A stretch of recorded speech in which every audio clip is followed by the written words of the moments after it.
Irmãos e irmãs, boa noite. O tema que propusemos a conversar essa noite está em A Gênese, capítulo 18. Os tempos são chegados. Vamos focar a nossa atenção como se estivéssemos diante de um microscópio para o momento presente. E nesse momento presente, nós escutamos frases como: o mundo está muito violento. Nós olhamos, nós não, porque eu não vejo, vocês veem cenas como essas que estão acontecendo nos presídios, cenas de verdadeira truculência. Se realmente não tivermos uma visão global, fixarmos o nosso olhar tão somente sobre episódios como esse, episódios, por exemplo, de um neto estuprando uma avó por conta de droga, episódio de pai matando filho e vice-versa, episódio de facções se digladiando contra facções, como decapitando, como se aquelas cabeças humanas de nada valessem. Eu perguntaria aos meus irmãos, se não tivéssemos um olhar maior, estaríamos melhorando ou piorando? Piorando gravemente. Mas se olharmos no Velho Testamento, vamos trazer a nossa visão agora de tempos para trás. Era normal, por exemplo, um rei ou uma rainha pedir a cabeça de algum convidado especial para que viesse de presente. Ou não era assim? Hoje é assim? Se olhássemos um pouco mais adiante, a época de Jesus, aquele tacão romano impiedoso, que não tinha nenhuma preocupação maior com os direitos humanos. Pelo contrário, saqueavam, matavam, incendiavam. Hoje é assim? Não. Se olharmos o livro Paulo e Estevão, se olharmos o que então Saulo de Tarso fez com Gesiel, dito por Estevão, se olharmos aquela situação, aquele moço sendo apedrejado e pedras sendo jogadas lentamente para que ele não morresse depressa, demorasse a morrer. Hoje é assim? Se olharmos as leis que já temos, se ainda falta cumprir, é outro problema, mas estamos preocupados com o meio ambiente, já preocupamos com o meio ambiente, já temos uma lei ambiental, já estamos preocupados com o efeito estufa, já estamos preocupados com a questão da água no nosso planeta, já estamos falando em sustentabilidade. Se olharmos esses dois aspectos agora, aquele primeiro, o dos presídios, a da violência localizada, e se olharmos esse segundo, evoluímos consideravelmente. Principalmente em que aspecto mais evoluímos? No aspecto científico, no aspecto das conquistas da matéria. Mas ainda necessitamos evoluir em um outro aspecto, em uma outra asa. Qual é essa outra asa? A asa da moralidade, a asa da espiritualidade. Porque será que existe mesmo, como fala o capítulo 18 de A Gênese, será que vai ter mesmo um mundo de regeneração? Será que isso não é criação da nossa cabeça? Criação para podermos suportar os momentos mais difíceis, com a ilusão de que virá um planeta, esse planeta melhorará, esse planeta passará de provas de expiação para a regeneração? Será que não é uma criação fictícia nossa? Não, não é.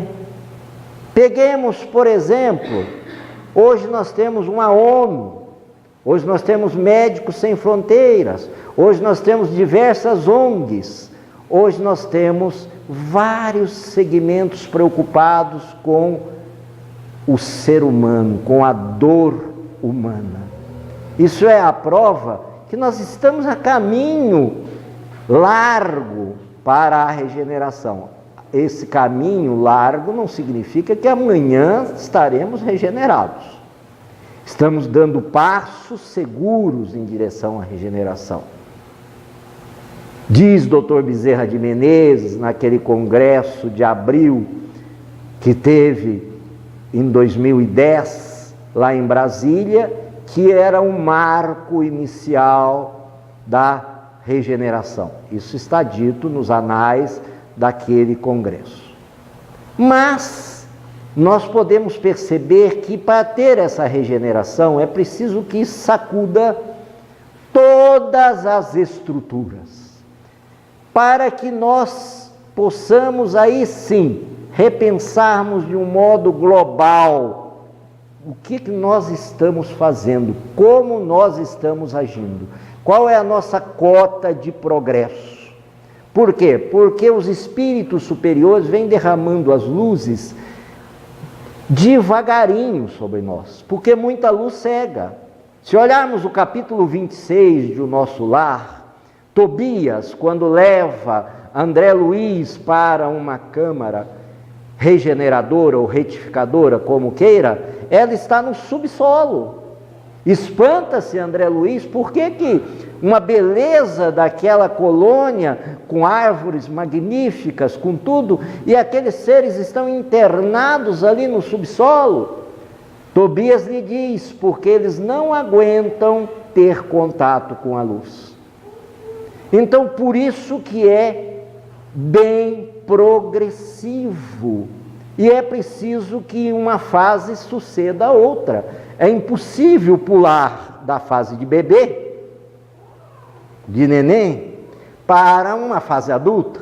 Nós temos fase a fase, e por isso que é previsto que os tempos são chegados. Dá para se prever em razão dessas fases. Não há nenhuma forma mágica de se chegar a isso. Assim como nós podemos prever que esse neném será adulto amanhã, nós podemos prever que esse planeta vai chegar a uma fase regeneradora após essas etapas.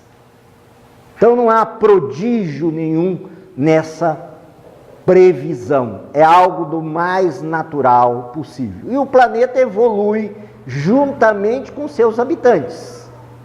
À medida que nós vamos evoluindo, o planeta também vai evoluindo. E o planeta tem mecanismos de evolução da sua própria estrutura material. Por isso, alguns terremotos, alguns maremotos, enfim, dele mesmo. O que mais mata, o que mais assola, não são os cataclismas tão esperados como prodígios ou como sinais dos tempos. Não são esses. Houve um tsunami, salvo engano, foi em 2005. Matou 250 mil pessoas. Foi razoável, não foi? Mas as guerras religiosas, estatisticamente até hoje, mataram 50 milhões de pessoas. O que mais mata então? O cataclisma moral, a luta de ideias, como diz a Gênese. O problema está na luta de ideias, que nós queremos que a nossa fé, o nosso modo de ver, seja o único, o exclusivo, o que afasta o outro. É muito comum nós ouvirmos assim: fulano, eu não concordo com você. A gente não quer nem deixar de terminar. A gente já vira para alguém que está do nosso lado, já fala, viu? Ele é contra mim. Ele não está nem querendo, às vezes, ser contrário. Ele está apenas querendo esboçar um ponto de vista. Tudo que nos é diferente, se não tomarmos cuidado, nós vemos como contrários. É algo para pensarmos profundamente ainda dentro de nós. É um orgulho, claro. Como eu vou permitir que alguém possa dizer algo diferente do que eu estou dizendo? E a doutrina espírita é uma doutrina muito vasta. Dizem a Gênese que ela diria a primeira, mas não a última palavra. Olha quanto progresso a doutrina espírita vem fazendo. Também há uma evolução doutrinária. Não estou apregoando aqui de maneira alguma que Kardec está desatualizado. Eu estou apenas dizendo que há progressos. Se não fossem obras como as de André Luiz, como as séries históricas de Emmanuel, como obras psicológicas de Joana de Ângeles, quanto menos conhecimento nós teríamos da doutrina espírita e tantos outros. Eu estou dando exemplos aqui mais conhecidos. Ou seja, há uma complementariedade. O problema é que nós criamos uma desunião. Luta de ideia é essa desunião. Quando se pega o capítulo 8 do Evangelho segundo o Espiritismo, está lá as bem-aventuranças, está bem-aventurados puros de coração, e quando se fala na pureza de coração, fala exatamente que ser puro de coração é não fazer a distinção, é não criar uma cisão, uma divisão entre o sentimento e a razão. É não criar essa divisão, é unificar ambas, é realmente trabalhar para a integralidade do ser, proposta, aliás, de Joana de Ângeles, em um de seus livros da série psicológica, O Homem Integral. Então, com luta de ideia não tem integridade, tem divergência. E com divergência, nós vamos sofrer por conta dessas divergências. E isso está no projeto da regeneração. Porque é preciso sentir na pele, em muitos casos, para poder regenerar. Quantos de nós, às vezes, não estamos hoje aqui pela dor? Hoje, que eu digo aqui, para viemos para casa pela dor. Quantos de nós vamos para qualquer doutrina pelo amor? É mais difícil um pouquinho. A dor geralmente nos convida. Estávamos falando com um querido senhor que me ciceroneou aqui, tão gentilmente, e ele nos dizia exatamente sobre esse assunto. A dor faz parte de um momento de transição, mas não como impositivo. Olha, a dor é necessária, o sofrimento é opcional. Eu posso ter uma dor tremenda e não sofrer, porque se eu entender o porquê daquela dor, eu vou aceitar aquela dor. Agora, se eu não entender, eu vou sofrer amargamente. Então, há a possibilidade de estarmos felizes, sim, nesse momento de transição. Por isso que temos que ter muito cuidado com certas mensagens que a gente vê circular por aí. A falange do mal está atacando e o bem que se cuide. Dá a impressão que não é uma transição planetária, que é uma destruição planetária. Não é isso. Está no comando desse orbe o seu governador, alguém razoavelmente competente chamado Jesus, o espírito mais puro que pisou a terra, segundo a questão 625 do Livro dos Espíritos. Com esse comandante, eu fico tranquilo. Absolutamente tranquilo. Ele sabe. É a história de uma menininha que desenhava num avião. Desenhava enquanto voava. E ela estava desenhando. O avião entrou numa turbulência danada. E os passageiros começaram a ficar aflitos. E a menininha continuou tranquilamente a desenhar. Um dos passageiros que estava ao lado dela lhe indagou: filha, você não está com medo? Não. Por quê? Porque o piloto é meu pai. Se Jesus é o piloto dessa nau em que estamos, essa transição operará de forma natural, com essas dores para reflexão. Ah, mas alguém chegou em mim, enfiou um revólver no meu ouvido, etc, etc. Às vezes é um resgate que você está fazendo.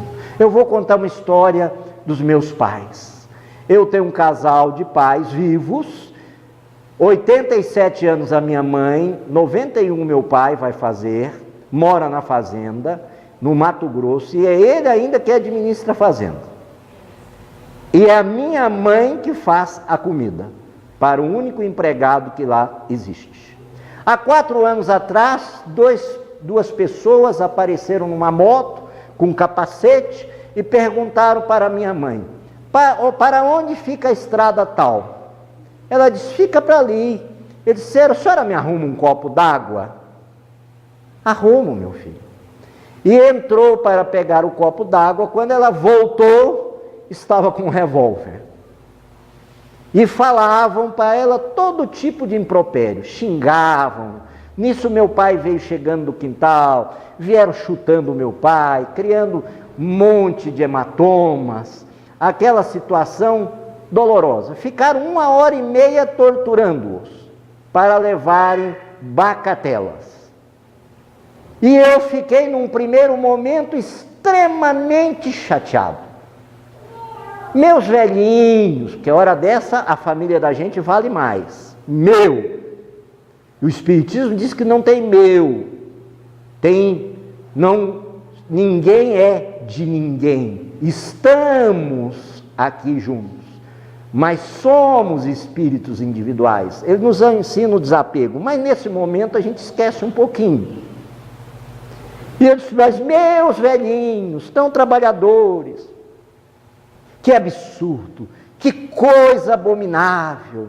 Isso foi num sábado à noite. No domingo estávamos no Evangelho do Lar, fazendo o Evangelho, quando um espírito nos intui o seguinte: seu pai e sua mãe foram romanos, saquearam duramente, fizeram a maior arruaça possível. E por muitos anos, quando ele terminou de dizer, eu disse: muito obrigado, senhor, só 1h30 não foi nada. Olha a duração, às vezes, daquela quitação de males que fizemos por tempos a fios. Olha a misericórdia divina, isso está acontecendo na regeneração planetária.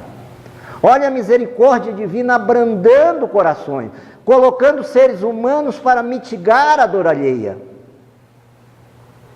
Tem uma guerra, tem um ataque, juntam nações, levam remédios, roupas, mantimentos e tudo mais para ajudar o próximo. Antes fazíamos isso? De jeito nenhum. Então esses movimentos mais duros estão nos tornando mais humanos, mais próximos, mais irmãos. Essa é a proposta da regeneração, algo para nos melhorar. Por isso que é preciso haver uma mudança interna nossa, entendermos que esses movimentos são necessários. Não se muda uma patologia, não se muda uma doença de uma hora para outra. É preciso um certo tempo para mudar aquele psiquismo do meu. Ao invés do nosso. É preciso tempo para florir. É preciso que haja um abrandamento dos costumes, diz Kardec na Gênese, uma maturidade do senso moral. Aí entra o Espiritismo como a doutrina consoladora. Qual o nome desse centro espírita, o Consolador? Entra a doutrina para nos consolar, nos explicar. Senão nós temos a impressão de fim do mundo, e de um fim do mundo horrível, um fim do mundo catastrófico. A doutrina espírita vem e diz: não, é só uma evolução do planeta, é um salto que o planeta está dando, é uma aprovação do planeta. Mas é preciso ficar quem? Quem é preciso ficar aqui? Segundo a Gênesis, aquele que for dedicado ao bem, aquele que tiver um compromisso com o bem. Esses serão os candidatos a permanecerem neste planeta de regeneração. E eu escuto pessoas dizendo assim: eu não aguento mais essa terra, isso é um absurdo. Eu fico pensando: oxalá se você voltar para essa terra, tomara que você consiga reencarnar novamente nessa terra, tomara que nós consigamos, vocês, nós consigamos retornar a essa terra, pegá-la já nesse momento melhorado. Por quê? Porque nós temos que estar dedicados ao bem, à caridade, fazermos algo desinteressadamente. Questão 886, por ali do Livro dos Espíritos. Desinteressadamente. Sermos homens de bem, como dizem o Evangelho segundo o Espiritismo. Aquele homem que não olha mais para as questões do orgulho, num sentido como olha hoje. Teremos que ser anjos para ficarmos aqui? Não. Teremos apenas que gostarmos do bem. Porque o planeta de regeneração é para doentes. É para regenerar, é para convalescer. Nós vamos ficar aqui ainda doentes, mas já gostando do bem. Alguém chegando para nós e falando assim: você viu aquela mulher que... coitada, ou coitado, não entendeu o sentido da vida, ou seja, não sendo mais maledicente. Você viu que aquele outro... eu estou orando por nós todos, ou seja, dando-se a oração, dando-se a valores superiores. É isso que é ficar ligado ao bem, atento ao bem e à fraternidade, tornando melhor a vida para nós e para os que estão em nossa volta. Às vezes nem na nossa família nós conseguimos dar bem-estar. Às vezes nós não temos diálogo, nós temos patadas e mais patadas na família. Um grita e outro grita mais alto, parece uma ópera desafinada. É ali, naquele cadinho doméstico, nosso lar. É ali no Evangelho do Lar, segundo Neio Lúcio, embaixo daquele telhado, embaixo daquela casa, daquele lar que se burilam os seres. É hora, então, para a regeneração, ao invés de pensarmos muito no Estado Islâmico. Olha, vocês viram o Estado Islâmico? Vocês falam para mim, eu disse: não, eu estou pensando no meu estado pessoal e no estado de quem eu convivo. Eu não posso fazer nada por eles a não ser orar. E eu oro porque são irmãos nossos, mas eu não posso fazer nada. Eu não sou político, não sou chanceler, não sou coisa nenhuma, não sou autoridade para aquilo. Mas além de orar, eu tenho que pensar os mais próximos de mim. Parábola do bom samaritano. Eu tenho que pensar quem está próximo de mim. Eu tenho que pensar em mim. Como é que eu estou? Certa feita, Parnaso Além Túmulo, o primeiro livro psicografado de Chico. Chico chegou um literato na cidade, suposto conhecedor de letras, um grande, entendedor, e Chico humildemente foi levar para ele o Parnaso Além Túmulo. O sujeito olhou para aquilo, um homem cético, desses que se dizem maior que os outros, olhou para ele e falou: quem foi o burro que escreveu isso? Chico abaixou a cabeça e disse: foram os espíritos. Mas você é um burro. Chico saiu à noite encontrando em espírito, encontrando com a sua mãezinha, Maria João de Deus. Ele diz assim: mãe, eu fui lá mostrar o livro, o homem me chamou de burro. Aí ela disse: disso eu não tenho dúvida, Chico, ainda bem que você não deu coice. Então, na regeneração, o importante é que nós não venhamos dar coices, não venhamos reagir, nós devemos agir. Reação é coisa do animal, o animal é que reage, o homem age. A parte do cérebro da reação é a parte reptiliana do cérebro, é a parte inferior, a parte que repete. A parte que pensa, a parte que sente, é a parte superior do cérebro. Nós já temos dotados esse cérebro mais novo, esse neocórtex, para nós não precisarmos dar mais coices. Quando nós temos reações desse nível, nós voltamos à nossa natureza animal. Aí uma natureza animal vai estar mais propensa ao bem? Claro que não. Vai estar mais propensa aos instintos. Não que o instinto seja mau, mas o instinto é importante enquanto instinto. Mas hoje nós devemos e sabemos que os instintos não desaparecerão, está em O Livro dos Espíritos, mas nós devemos agir mais pela nossa razão. Eis aí a importância de olharmos esse planeta que está mudando por esses prismas. Nós vamos sofrer cotoveladas, vamos ser caluniados, vamos ser perseguidos, vamos. Por quê? Porque vieram seres das regiões mais primitivas, que estão aqui exatamente para nos testar, para pôr em prova a nossa paciência, porque é muito fácil ser paciente sozinho. Por isso que o Livro dos Espíritos, quanto à lei da adoração, diz que não há mérito em se isolar. Por quê? Porque não poria à prova nenhuma das vicissitudes. Se eu ficar sozinho, não tem nem a sogra para me amolar. Mas, brincadeira à parte, mas se eu estiver em relação com o outro, é ali que eu vou me testar. É nessa relação que nós aprendemos a ver as nossas vicissitudes e as nossas virtudes. E devemos sim não ter vergonha de assumirmos as nossas vicissitudes. Também está lá, quando fala nos puros de coração, fala que nós devemos ser humildes, devemos ser simples. Fulano, você tem orgulho? De jeito nenhum. Eu sou um poço de humildade.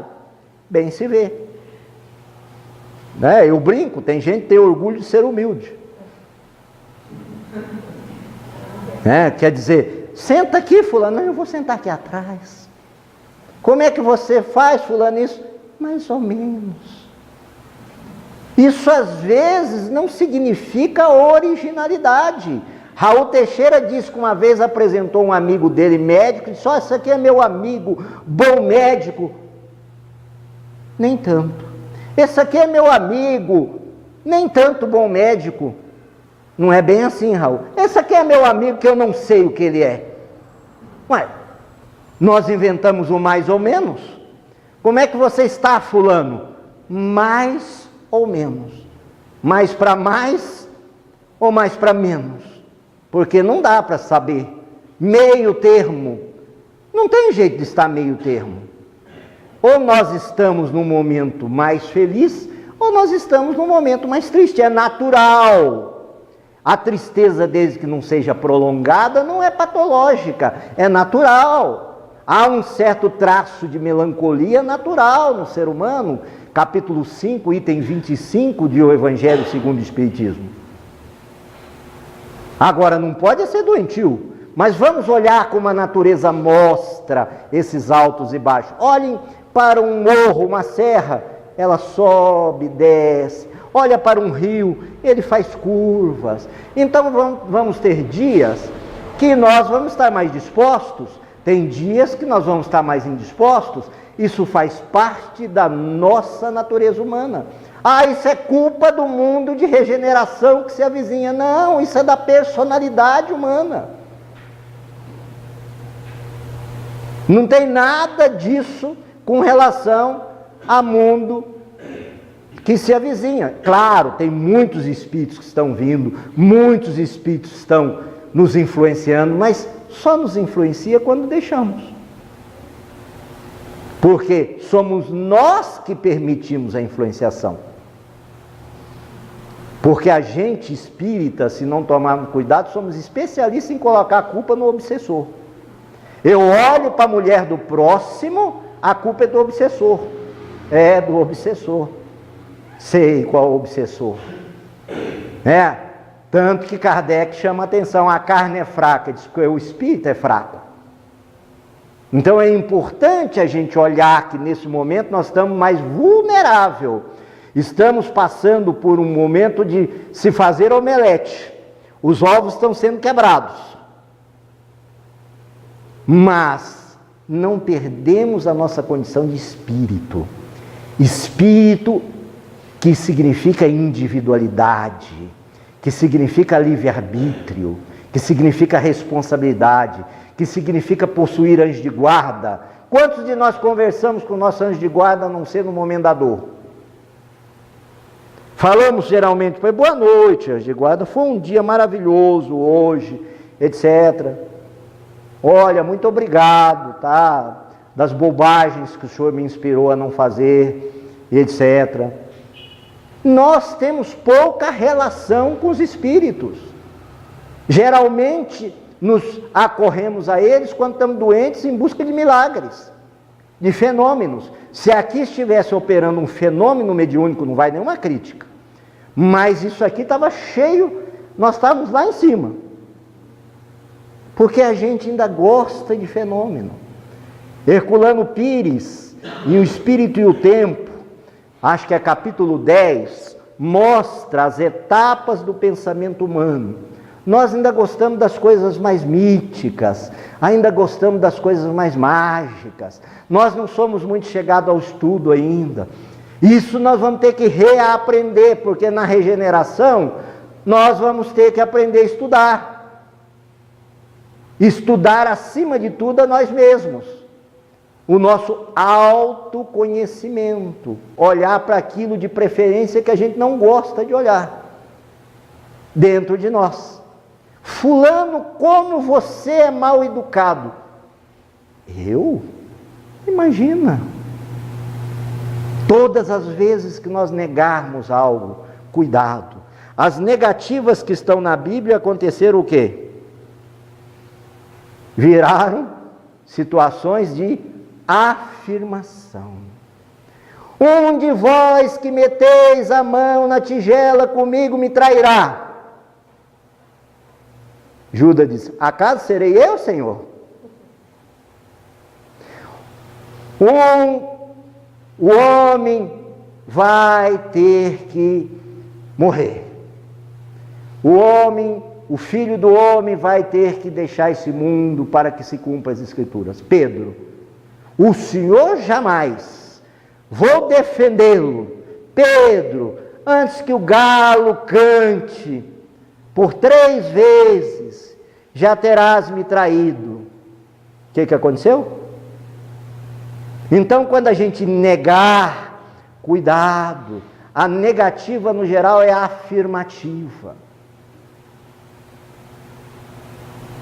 Nesse mundo de regeneração, nós precisamos de afirmativas, de trabalhos afirmativos, de postura afirmativa. de estarmos realmente com a mão na charrua, firmes, sem titubear, deixar a vacilação. É hora de realmente assumirmos o nosso compromisso. É essa a nossa prova nesse momento. É fácil um casal de velhinhos ser espancado e você não revoltar? Principalmente quando esse casal é seu pai e sua mãe. Nós vamos ter que aprender a entender que tem causa e efeito, e entender de verdade. Porque a gente fala assim, fulano desencarnou, chega para ele e fala, não, meu filho, fica tranquilo, tem reencarnação. Mas se eu estiver agora dando essa palestra e tocasse o telefone e falasse, seu filho acabou de suicidar, será que eu teria tranquilidade para terminar a palestra? Um irmão nosso, em Três Lagoas, estava proferindo uma palestra, cochicharam no ouvido dele, deram-lhe a notícia que o filho dele acabava de se suicidar. Ele terminou normalmente a palestra.